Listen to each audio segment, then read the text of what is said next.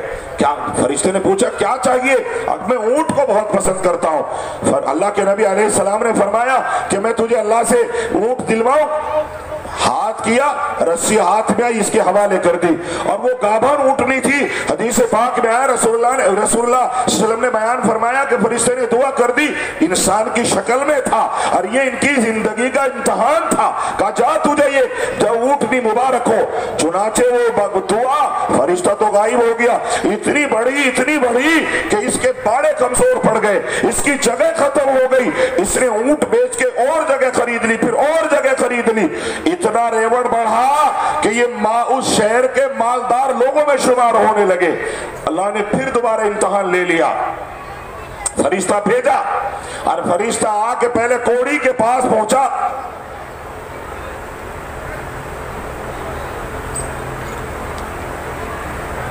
کہا بھائی میں نے سنا ہے تو بیمار آدمی تھا، اللہ نے کسی کی دعا سے تجھے جو ہے بڑا اچھا کر دیا، صحتیاب کر دیا، لوگ تیرے پاس آتے، تو لوگوں کے پاس جاتا ہے، سنا ہے تو پہلے ایسا نہیں تھا۔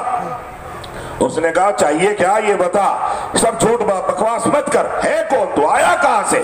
فوراً بدل گیا، مان لے اس کی زندگی کی نقل و حرکت کو انقلاب میں تبدیل کر دیا۔ کہا جھوٹ بولتا ہے، ایسا کبھی نہیں تھا۔ اس نے کہا بھائی میں نے تو سنا ہے۔ وہ اس کے اوپر گرم ہو گیا، اس نے کہا کبھی میرا باپ کوڑی نہیں رہا، میرا دادا کوڑی نہیں رہا، تو بات کیسے کرتا ہے؟ کہ بھائی میں تو مسافر آدمی ہوں، ہو سکتا ہے مجھے دھوکا ہو، کہ اپنا مقصد بتا کہ میں مسافر آدمی ہوں، میں چاہ رہا تھا کہ تو مجھے ایک جو ہے اونٹنی دے دے تاکہ میں سفر کر کے چلا جاؤں اور اپنے بچوں میں اس کو لے جا کے اپنے بچوں کا ذریعہ معاش بنا دوں۔ کہنے لگا اچھا پھر یہ بات تھی، تو ایسا کرنا چاہتا ہے، چلا جا یہاں سے، ایک اونٹنی کے لیے مجھے الزام لگاتا ہے، جھوٹ بولتا ہے، اب میں تجھے اونٹنی نہیں دوں گا۔ چنانچہ فرشتہ وہاں سے اس نے للکار کے واپس کر دیا، چلا گیا۔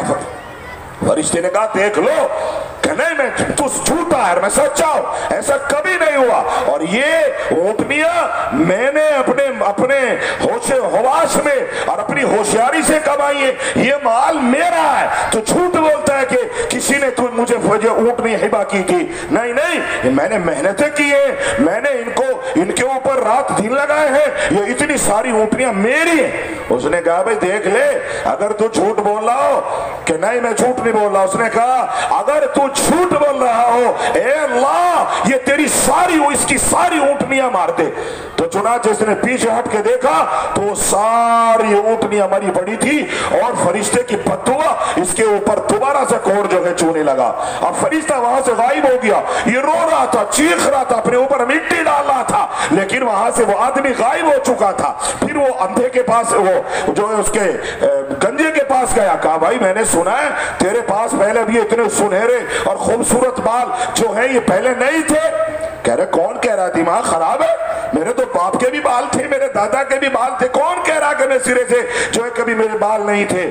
اور میں نے سنا ہے یہ جتنی گائے ہیں یہ سب تیرے پاس اللہ کی رحمت ہے، کسی نے تجھے ہدیہ کی ہے۔ کہہ رہے جھوٹ اور بکواس مت کر، یہ میرے ماں اور باپ کی دعائیں اور میں نے محنتیں کی ہیں, کبھی ایسا نہیں ہوا کہ مجھے کسی نے ایک بچہ بھی جو ایک گائے کا دیا ہو کہ بھائی میں چاہ رہا تھا, میں تو مسافر آدمی ہوں, ایک گائے مجھے دے دیتا تاکہ میرے بچے بھی دودھ پی لیا کرتے اور اس سے میرا گزارا بسارا چلتا.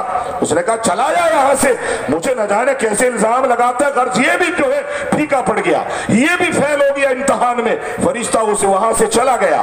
پھر وہ اندھے کے پاس گیا جو شکر گزار تھا, جو نیک بندہ تھا. حدیث پاک میں آیا کہ جناب رسول اللہ صلی اللہ علیہ وسلم نے بیان فرمایا کہ جب اس کے پاس گیا تو فرشتے نے جا کے کہا میں نے سنا کہ آپ پہلے نابینا تھے. کہ ہاں بھائی میں پہلے نابینا تھا. سنا تم بہت غریب اور مفلس آدمی تھے. کہ ہاں ایسا بھی تھا. بالکل صحیح کہہ رہے ہیں, آپ کو کیسے پتا ہے؟ کہ میں نے سنا ہے کہ یہ بات تو مدت ہو گئی, میرے آنکھیں اللہ نے دی ہے.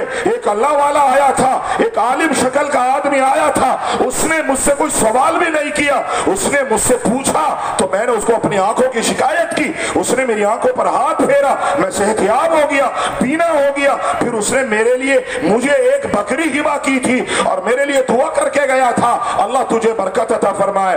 میں جو اسی کی برکت کی وجہ سے یہ ہزاروں بکریاں جو گھوم رہی ہیں یہ سب اسی کی ہیں. کہ بھئی میں چاہ رہا تھا کہ ایک دو بکری تو مجھے بھی دے دے تاکہ میرے بچے بھی. تو وہ رونے لگا اور اس نے کہا اس بات کو تو لوگ بھول گئے کہ میں نابینا تھا, اندھا تھا اور میں غریب اور مفلس تھا, اور میرے اچھے دوست اور میرے اچھے ساتھی میں دیکھ رہا ہوں کہ جس نے میرے لیے دعائیں کی تھی وہ تیری شکل کا آدمی تھا, وہ تیرے جیسے کپڑے پہن رہا تھا, وہ ایسا ہی تھا جیسا تو ہے.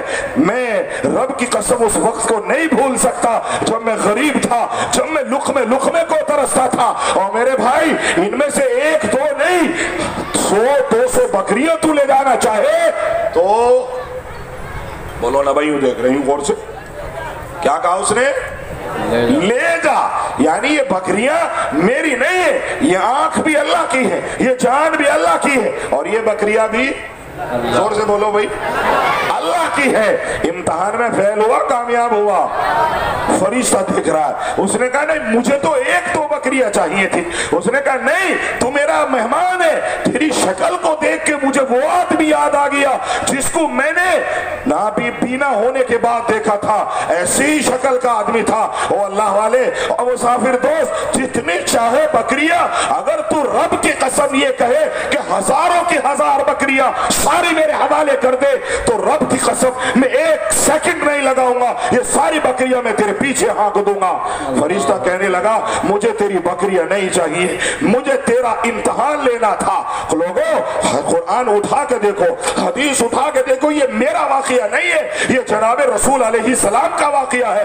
انسان کی زندگی میں اللہ کے نبی علیہ السلام نے ایسے سینکڑوں واقعات کو بیان فرمایا کہ جب کل قیامت کا دن ہوگا اللہ کے سامنے تمام لوگ جمع ہوں گے, امیر بھی ہوں گے, غریب بھی ہوں گے, حساب و کتاب ہوگا, میدان عدل ہوگا. اور لوگوں ہمارے دادا بھی ہوں گے, ہمارے چھوٹے بھی ہوں گے, ہمارے بڑے بھی ہوں گے, انبیاء بھی ہوں گے, اور غریب اور مفلس بھی ہوں گے, نادار اپاہج بھی ہوں گے. اللہ تبارک و تعالیٰ ایک بندے کو کھڑا کرے گا, مالدار کو کھڑا کرے گا, جس کو حیثیت دی تھی, جس کو زمین دی تھی, جس کو گھر دیا تھا, جس کو صحیح سلامت ہاتھ دیے تھے. اللہ اس کو کہے گا فلا بن فلا کھڑا ہو جا. وہ کھڑا ہو جائے گا, ساری دنیا میں وہ پسیروں میں ڈوب رہا ہوگا, سورج سوا نیزے پہ ہوگا اور تانبے کی زمین بنا دی جائے گی, اس کو کھڑا کر دیا جائے گا. اس کے اپنے سب اس کو دیکھ رہے ہوں گے. کہے گا اے فلا بن فلا, تیرے پاس میں نے چھت دی تھی, تو نے شکر ادا نہ کیا, میں نے تجھے زمین دی تھی, تو نے شکر ادا نہ کیا, اور تو اور میں تیرے گھر گیا تھا, تو نے مجھے پانی نہ پلایا, میں تیرے گھر گیا تھا, تو نے مجھے کھانا نہ کھلایا, میں نے تیرے سامنے بھیک مانگی تھی, تو نے میرے ہاتھ پر 10 روپے نہ رکھے. تو یہ پریشان ہو جائے گا. یہ میری بات نہیں ہے, یہ قرآن کی بات ہے, یہ حدیث کی بات ہے جو میں آپ کو بتا رہا ہوں. حدیث پاک میں آیا ہے کہ یہ بندہ کہے گا الہ العالمین یہ بات تو نہیں ہے, یہ ہو سکتا ہے کہ میں نے جو ہے میں ناشکرہ بن گیا ہو, لیکن یہ نہیں ہو سکتا کہ اللہ تو میرے پاس آیا ہو, تو نے سوال کیا ہو, تو نے پانی مانگا ہو, تو نے کپڑا مانگا ہو اور میں نے انکار کر دیا ہو.